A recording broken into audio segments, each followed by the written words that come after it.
This isn't the first video I've filmed over my absence, but this will be the video that I chose to reignite my momentum.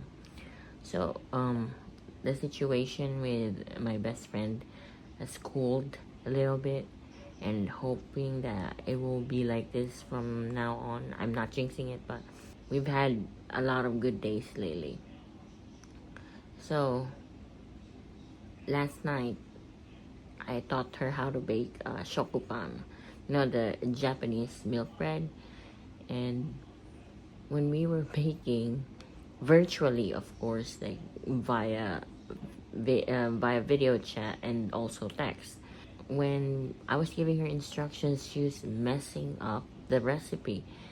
And we laughed at it. We weren't mad. We laughed at it because she said that it kind of reminded her, our dynamic during the whole thing reminded her of Bretman and his sister, Princess, wherein I'm Bretman and she's Princess. And then she told me, I used to be annoyed with Princess, but now I am her.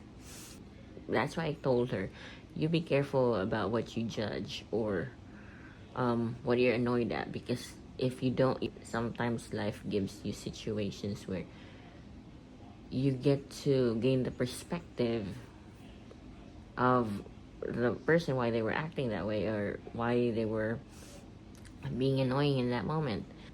And sometimes life does this to us because we once judged something that quickly, or we held a rigid stance without knowing the full context, or we needed to outgrow a one-sided identity. So it places us on the other side of that same dynamic. This is not to punish us at all. This is just a means to help us expand. When you find yourself in situations like this, you need to be grounded and discerning so that it doesn't become a trap and it actually becomes a conduit for growth. Once you find yourself over-empathizing to the point that you excuse behavior that's already harming you, or what is that? What is going on? Okay, where was I? When you're starting to over-empathize when it's already harming you, that's when it becomes a trap and it stops being about growth.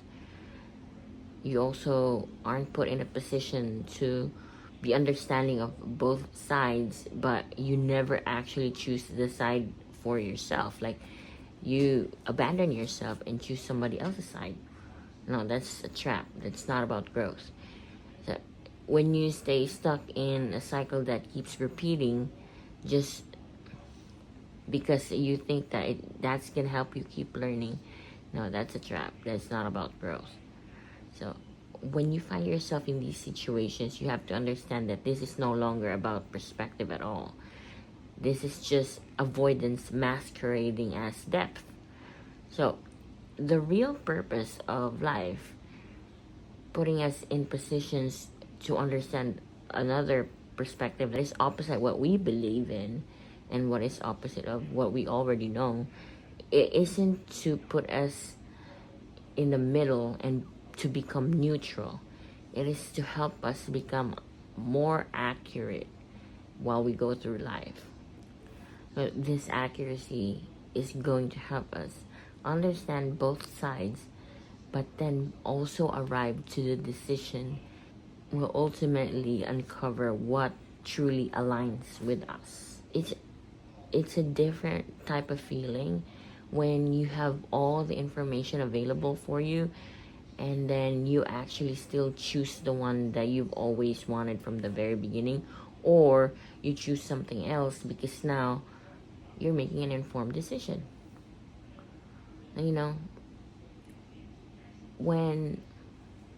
So next time, like, when we encounter situations that we don't fully understand and we find ourselves leaning towards judging without complete context, nuance, or information, remember that this is an opportunity for you to expand. When life throws us into situations to expand not only our perspective and judgment, but that is also to test whether we'll finally act on what we now understand, or will we reject that and run back to our old habits that were always guided by scarcity, lack, fear of uncertainties, or insecurities about the unknown. And this is where you'll notice that a life-changing shift happens. And it's when you stop asking, why am I being shown both sides? And then you start wondering, now that I've been exposed to both sides, what do I do with this information?